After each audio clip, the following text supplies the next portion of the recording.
నమస్తే. సామాన్యుడి చేతిలో సామాజిక అస్త్రం నెంబర్ 1 న్యూస్కి స్వాగతం. నేను రవీంద్ర.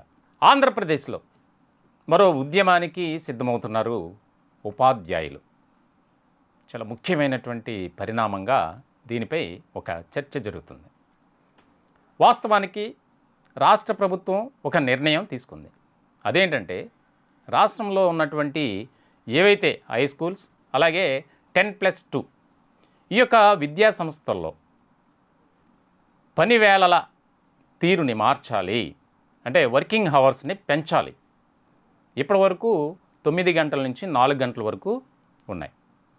1 గంట పెంచి 9 గంటల నుంచి 5 గంటల వరకు అనేది ఇప్పుడు రాష్ట్ర ప్రభుత్వం తీసుకున్నటువంటి నిర్ణయం. ఇది పైలట్ ప్రాజెక్ట్ కింద త్వరలోనే ప్రారంభం కాబోతుంది. ముఖ్యంగా ఈ నెల 25 నుంచి 30 వరకు మొదట నెల్లూరు జిల్లాలో స్టార్ట్ చేయబోతున్నారు. రాష్ట్ర వ్యాప్తంగా ప్రతి మండలానికి 2 స్కూల్స్ని సెలెక్ట్ చేసుకుని ఈ యొక్క విధానాన్ని అమలు చేయాలి అనేది. ఇప్పుడు దీనిపై ఉపాధ్యాయ సంఘాలు అసంతృప్తిని వెళ్ళగక్కుతున్నాయి. ఇప్పటికే ప్రభుత్వానికి కొన్ని ప్రకటనలు విడుదల చేశారు. కొంతమంది అయితే వెళ్ళి కలిశారు విద్యాశాఖ మంత్రి నారా లోకేష్ని. చాలా కీలకమైనటువంటి పరిణామంగా ఇది మారబోతుంది రాష్ట్ర రాజకీయాల్లో అనేది మాత్రం ఒక చర్చ జరుగుతుంది. ఎవరు కూడా దీన్ని స్వాగతించట్లేదు. 9 గంటల నుంచి 4 గంటల వరకు పని విధానం ఏదైతే ఉందో దానినే కంటిన్యూ చేయాలి. 1 గంట పెంచడం వల్ల అది ఇటు విద్యార్థులకు అలాగే విద్యార్థుల తల్లిదండ్రులకు ప్రధానంగా ఉపాధ్యాయులకు ఇబ్బందికరమైనటువంటి పరిస్థితి అనేది.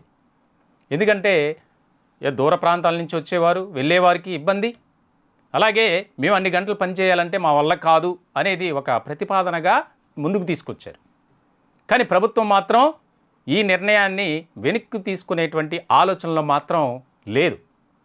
మనకి తెలిసినటువంటి అందుతున్నటువంటి సమాచారం ప్రకారం రాష్ట్రంలో విద్యా వ్యవస్థను గాడిలో పెట్టాలి. ఎందుకంటే గత 5 ఏళ్లలో వైఎస్ఆర్సీపీ అధికారంలో ఉన్నప్పుడు విద్యా వ్యవస్థ అనేది భ్రష్టు పట్టింది. కాబట్టి నాణ్యమైనటువంటి విద్యను అందించాలి. క్వాలిటీ ఎడ్యుకేషన్ అనేది ప్రధానమైనటువంటి ఒక అస్త్రంగా తీసుకుంది రాష్ట్ర ప్రభుత్వం. సో ఇలాంటి సందర్భంలో కొన్ని మార్పులు చేర్పులు చేయాలి. ముఖ్యంగా విద్యార్థులను మంచి పౌరులుగా తీర్చిదిద్దాలి.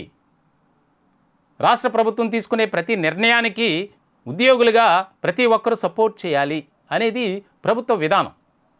కానీ ఇక్కడ మాత్రం దానికి భిన్నంగా ఉంది. ససేమిరా మేమైతే ఒప్పుకోం, అవసరమైతే మేము ఉద్యమం చేస్తాం, విధులను బహిష్కరిస్తాం అని కొన్ని ఉపాధ్యాయ సంఘాలైతే ఇప్పటికే ఒక రకమైనటువంటి నోటీస్ ఇచ్చారు. కానీ ప్రభుత్వం మాత్రం అవేమీ పట్టించుకోకుండా వాటిని పరిగణనలోకి తీసుకోకుండా ఈ నెల అంటే నవంబర్ 25 నుంచి 30 వరకు పైలట్ ప్రాజెక్ట్ కింద దీన్ని అమలు చేయాలి. అమలు చేయటం ద్వారా ఉపాధ్యాయులు అటు విద్యార్థులు అక్కడ స్థానికులు ముఖ్యంగా ఆ యొక్క గ్రామ ప్రజలు ఎవరైతే ఉంటారో వారి అభిప్రాయాలు తీసుకోవాలి.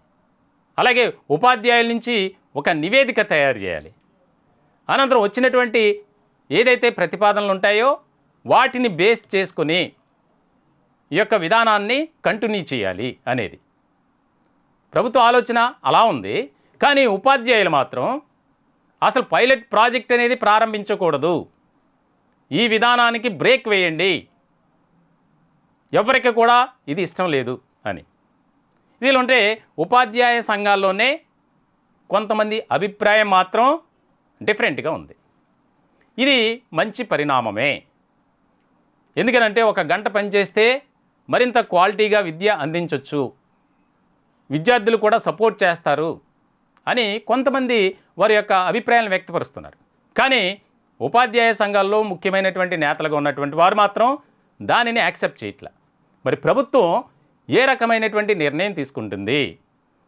25 నుంచి 30వ తేదీ వరకు దీన్ని అమలు చేయాలి అనేది పైలట్ ప్రాజెక్ట్ కింద పెట్టుకుంది. దాన్ని మేము ఖచ్చితంగా అడ్డుకుంటాం అనేది ఉపాధ్యాయ సంఘాలు చెప్తున్నటువంటి మాట.